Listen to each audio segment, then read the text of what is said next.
जब आधार समान हो तो गुणा करने पर घातें जुड़ती हैं। कोष्ठक के अंदर भी घात हो और कोष्ठक के बाहर भी घात हो तो कोष्ठक खुलेगा तो वो घातें आपस में गुणा कर देगी। अगर किसी संख्या के ऊपर कोई घात नहीं दी गई है तो वहाँ पर एक घात बैठी होती है जिसे लिखा अमूमन नहीं जाता है। और अगर किसी संख्या के ऊपर घात के रूप में 0 बैठा है तो उसका मान होता है 1। हेलो फ्रेंड्स, दोस्तों आज हम घातांकों का नियम सीखेंगे। वीडियो पसंद आए तो चैनल को सब्सक्राइब जरूर कीजिएगा। चलिए देखते हैं। तो यहाँ पर दोस्तों अपन को प्रश्न दिया गया है 2 की घात 3 गुणे 2 की घात 2। एक चीज़ का ध्यान रखना है दोस्तों, जब भी आधार समान होता है, यहाँ पर 2 गुणे यहाँ पर 2, ये दोनों आधार होते हैं और ऊपर जो बैठे हैं ये घातें होती हैं। तो जब भी आधार समान होता है तो गुणा करने पर घातें जुड़ जाया करती हैं। तो यहाँ पर हो जाएगा 2 की पावर 3 प्लस 2 हो जाएगा, 3 प्लस 2 हो जाएगा। आधार समान है, अपन ने एक बार आधार को लिख दिया और घातों को आपस में जोड़ दो तो 2 की पावर हो जाएगी 3 प्लस 2 हो जाएंगे 5। तो यह आ जाएगा अपना आंसर। या फिर 2 गुणे 2 गुणे 2 गुणे 2 गुणे 2, 2 को 5 बार लिख देंगे। 2 दूनी 4, 4 दूनी 8, 8 दूनी 16, 16 दूनी 32। या फिर अपना आंसर आ जाएगा 32। दोनों ही आंसर सही हैं अपने। परीक्षा में जो भी आंसर पूछा जाए वो अपन को निकालना होता है। जब दोस्तों आधार समान न हो, जैसे कि 2 की पावर 3 गुणे 3 की पावर 2, ऐसा अपन को प्रश्न दे दे, उसे अपन को हल करना है तो अपन इसको सिंपल तरीके से ही हल करेंगे। 2 की पावर 3 है यानी कि 2 को गुणे में 3 बार लिखा जाएगा। 2 गुणे 2 गुणे 2, फिर गुणे का निशान है तो गुणे का निशान। 3 की पावर 2 यानी कि 3 को गुणे में 2 बार लिखा जाएगा। 3 गुणे 3, इनका अपन गुणा कर देंगे। 2 दूनी 4, 4 दूनी 8, 3 अट्ठा 24, 4 त्रिया 72। यहाँ से अपना आ जाएगा आंसर दोस्तों 72।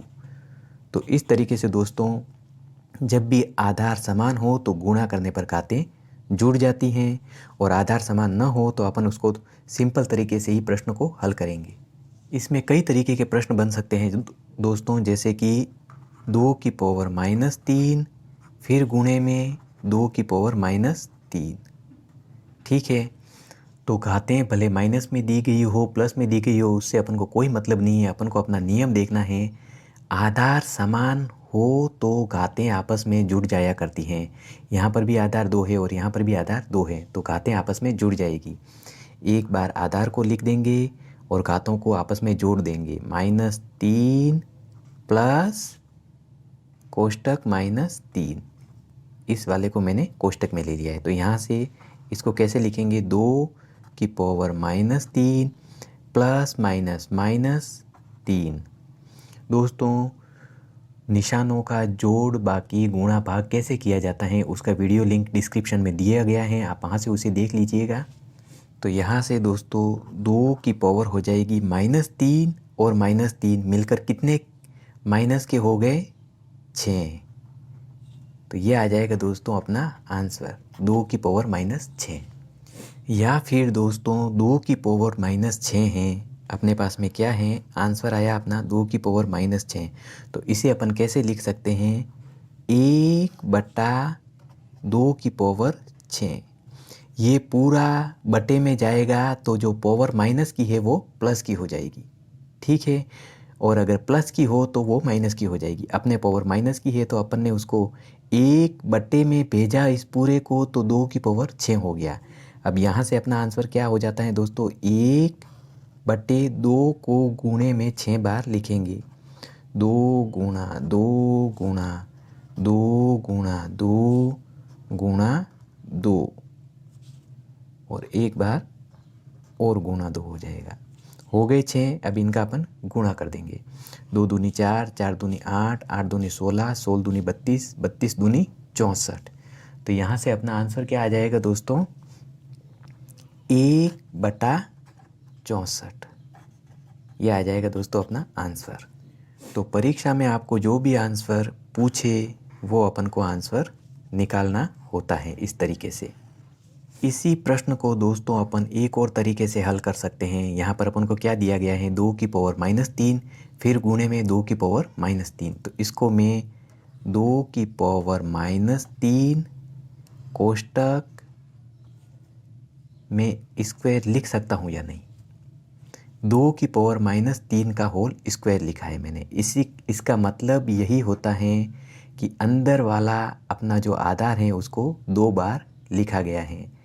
2 की पावर -3 गुणा 2 की पावर -3।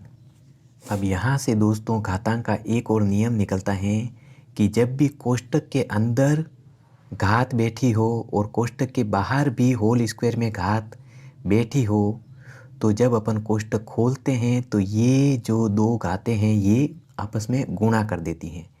तो यहाँ से क्या हो जाएगा दोस्तों, 2 की पावर -3 गुणा 2।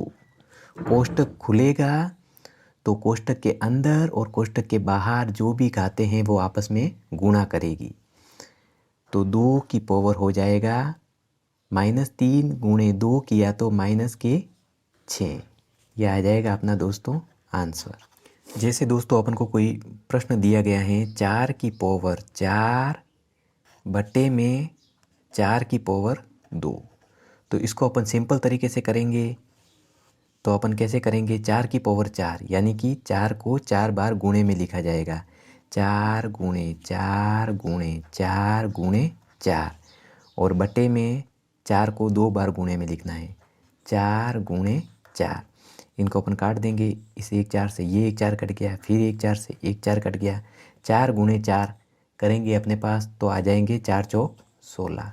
ये हो जाएगा अपना आंसर।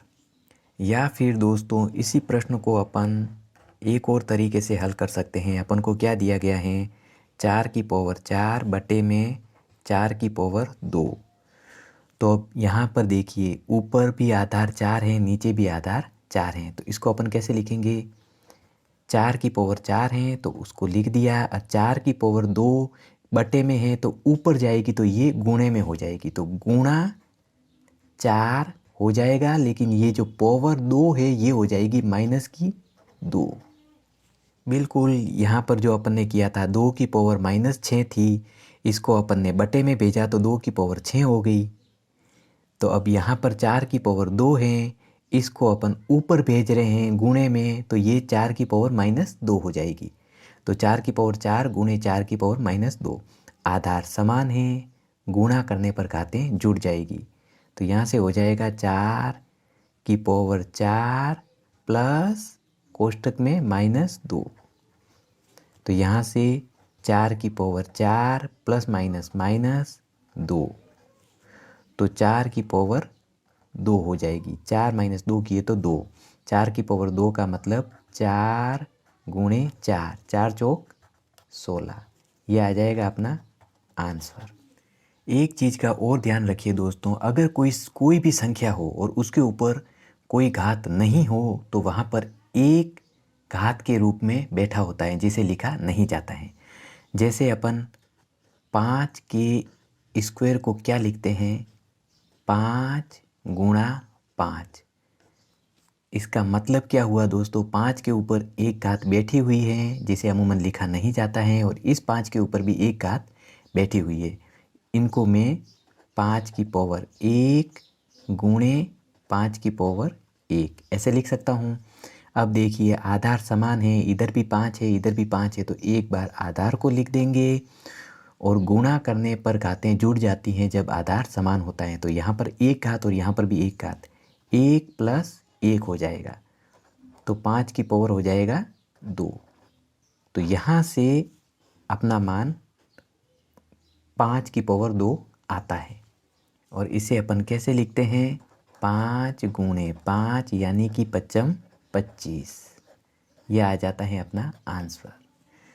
इसी तरीके से दोस्तों जब भी कोई संख्या हो और उसके ऊपर घात के रूप में 0 बैठा हो, जैसे कि 5 की पावर 0, तो उसका मान सदैव 1 होता है। कोई भी संख्या हो सकती है यहाँ पर। अगर घात के रूप में 0 हो तो उसका मान हमेशा 1 होता है। संख्या चाहे दशमलव में हो, चाहे बटे में हो, किसी भी रूप में हो, अगर घात 0 हो तो उसका मान 1 होता है। और घात नहीं हो तो वहाँ पर एक घात बैठी होती है। तो इस तरीके से दोस्तों, जब आधार समान हो तो गुणा करने पर घातें जुड़ती हैं। कोष्ठक के अंदर भी घात हो और कोष्ठक के बाहर भी घात हो तो कोष्ठक खुलेगा तो वो घातें आपस में गुणा कर देगी।